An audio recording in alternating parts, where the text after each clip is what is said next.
Hi all, Shape here, and in this video I'm going to talk about some tips for players that are approaching the end game or just finished merciless difficulty and are basically in the end game. The first thing that I'm going to go over is each time you level you want to go and look at the vendors, what they have to sell. They can sell pretty valuable items for very cheap amount of mats. Basically all the white items they have cost 1 orb of transmutation. What you want to look for is items that have at least 3 links sockets with the 3 different colors. Like this one has a blue, a red and a green, which will, with this one you can buy for an orb of transmutation. But if you sell it, a normal white item will give you 1 scroll fragment. If you sell the 3 linked, 3 colored socketed item, you will get a chromatic orb. That's a big upgrade from the transmutation orb that you paid for it. Always look for those. You also want to look for an item that has 6 sockets. It won't happen very much, but it can happen. If it has 6 sockets, you can buy it and you can resell it for 7 jeweler orbs.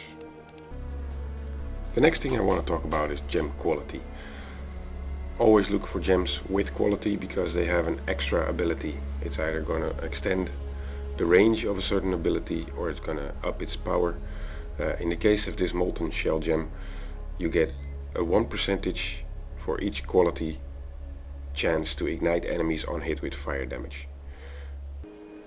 The next thing I want to talk about is going to be a recipe at the vendor. There are different recipes and there are quite a few recipes, but this one is quite easy to get. Pick up iron rings, because you can sell the iron ring with any color gem for a resist ring. For example, giving an iron ring and a green gem will get you a lightning resistant gem. Goes for any color, a cold resist gem with the blue and a fire resist gem with the red. Stash your excess gems, because for instance in this case I got a 20% to fire resist with this red gem. If I put in another red gem I get a 29% to fire resist gem.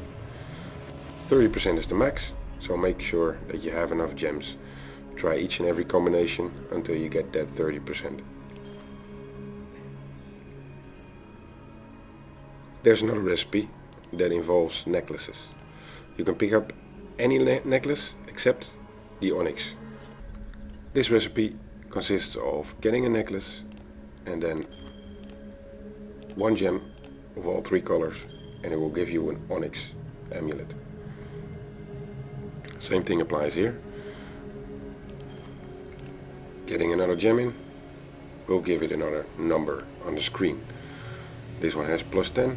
If I put in the other blue one, I get +15. +20 is the max, so make sure you get that. If you're going to craft your own items, there's something important to note. Let's take this helmet for example. The level requirement to wear this helmet is level 22. There is one hidden stat on it, and that's the item level. The item level on this item determines on how high the suffixes and affixes can roll on this item. To get the item level on this item, you pick up the item and you type in chat /forward item level. Press enter and you see that the item on the cursor is level 49. So the item level of this item is level 49, but you can already wear it at level 22.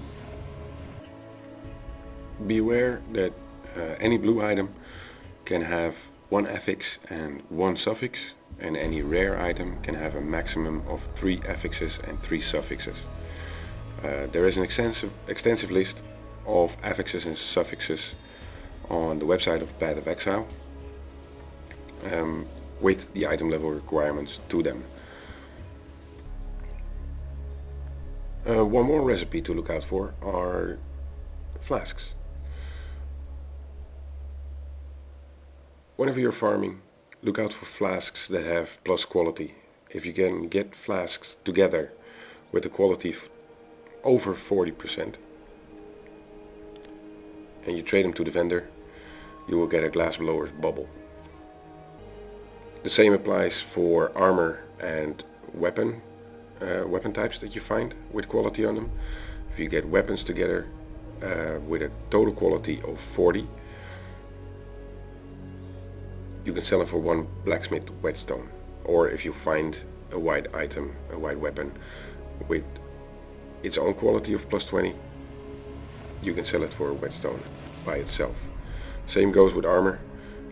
After a while you won't pick them up anymore because you have enough whetstones and you have enough armor scraps to last you for a while. The final recipe that I want to share is a large one, but when you're farming you will find a lot of rares. There is a certain combination of rares that will get you a chaos orb. You will need 1 rare for each slot to get a chaos orb. So that's going to be gloves, helmet, boots, chest piece, neck, 2 rings, a belt and a weapon, and you will get a chaos orb. One thing to note about the weapon is that you can have either a 2-handed weapon like a bow, or a 2-handed mace, axe or staff, or 2 one-handers, or a 1-hander and a shield. Quivers won't count for a shield slot. That was the final recipe that I wanted to share. I hope you've learned a bit, and I will be making some more videos in the future. Thanks for watching.